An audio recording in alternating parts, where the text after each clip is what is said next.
सुनील कुमार जब भी अपनी मामी को देखता था तो उसके अंदर एक अलग तरीके का हवस सवार हो जाता था और वो अपनी जवान मामी के साथ 61-62 वाला प्रोग्राम चलाना चाहता था। इसी तरीके से सुनील उसके घर लगातार जाता रहता था और एक दिन उसका मामा पैसे कमाने के लिए परदेश चला गया।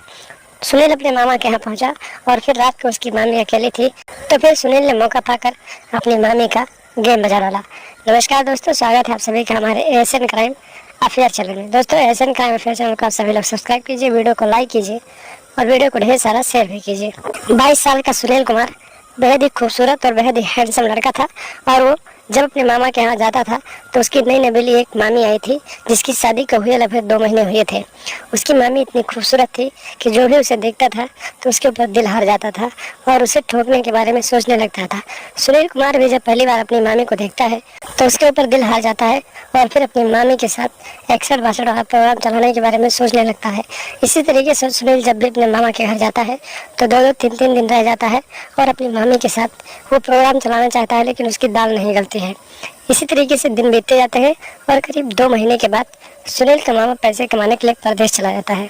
उसके बाद उसकी मामी घर पे अकेले रहती है और उसकी एक बूढ़ी नानी होती है जो सिर्फ घर में रहती है और कहीं आती जाती नहीं है। उसके बाद सुनील अपने मामा के यहाँ पहुँच जाता है और फिर अपनी मामी से मीठी मीठी बातें करने लगता है।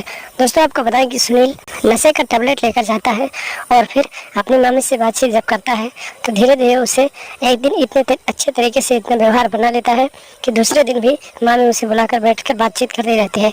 और बातों ही बातों में उसकी मामी कहती है सुनील से कि तुम एक गिलास पानी ले आओ, मुझे प्यास लगी है। उसके बाद सुनील जब पानी लाने जाता है तो फिर उसी पानी में एक नशे की टैबलेट मिला देता है और अपनी मामी को दे देता है।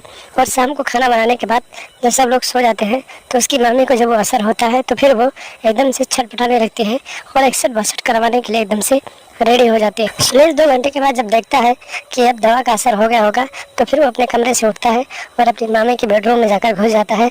और फिर जैसे ही वो उसके बेडरूम में घुसता है तो उसकी मामी के ऊपर पहले से नशा सवार होता है, तो वो जैसे अपने भांजे को देखती है तो उसे अपने बेड पे लेटा देती है और एक एक करके उसके कपड़े निकाल देती है और अपने भी कपड़े निकाल कर एकदम निर्वस्त्र हो जाती है और फिर उसके पप्पू के साथ खेलने लगती है और देखते ही देखते उसके घोड़े पर बैठकर घुड़सवारी करने लगती है और इतने जोरदार तरीके से घुड़सवारी करती है कि सुनील की हालत बिगड़ ही जाती है और उसकी मामी की भी हालत एकदम से पानी पानी हो जाती है।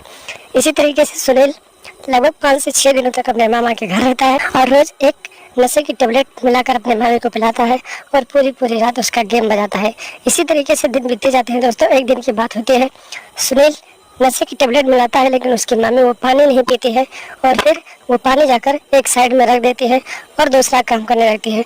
लेकिन रोज की तरह सुनील कुमार को लगता है कि उसकी मामी ने वो पानी पी लिया होगा और वो दवा खा ली होगी।